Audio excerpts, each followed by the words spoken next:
حضرت ابو ہریرہ رضی اللہ تعالیٰ عنہ بیان کرتے ہیں، رسول اللہ صلی اللہ علیہ وآلہ وسلم نے فرمایا، رات اور دن کے وقت فرشتے یکے بعد دیگرے تمہارے پاس آتے رہتے ہیں، اور وہ نماز فجر اور نماز عصر میں اکٹھے ہوتے ہیں۔ پھر وہ فرشتے جنہوں نے تمہارے ہاں رات بسر کی ہوتی ہے اوپر چڑھتے ہیں۔ ان کا رب ان سے پوچھتا ہے، حالانکہ وہ ان کے متعلق بہتر جانتا ہے، تم نے میرے بندوں کو کس حال میں یعنی آخری عمل پر چھوڑ کر آئے ہو؟ وہ عرض کرتے ہیں، جب ہم ان کے پاس سے آئے تو وہ اس وقت نماز پڑھ رہے تھے، اور جب ان کے پاس گئے تھے تب بھی وہ نماز پڑھ رہے تھے۔ حضرت عبداللہ بن مسعود رضی اللہ تعالیٰ عنہ فرماتے ہیں، رسول اللہ صلی اللہ علیہ وآلہ وسلم نے فرمایا،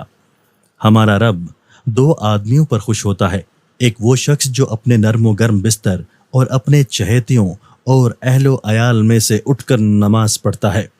اللہ فرشتوں سے فرماتا ہے،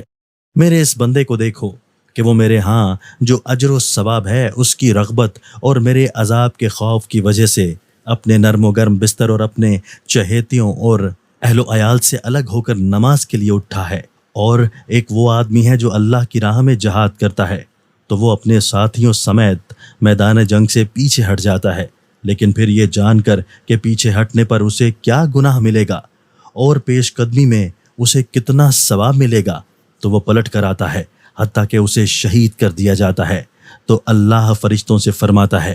میرے اس بندے کو دیکھو کہ وہ مجھ سے ملنے والے اجر و ثواب کی رغبت اور میرے عذاب کے خوف کی وجہ سے پلٹ کر آیا حتیٰ کہ اسے شہید کر دیا گیا۔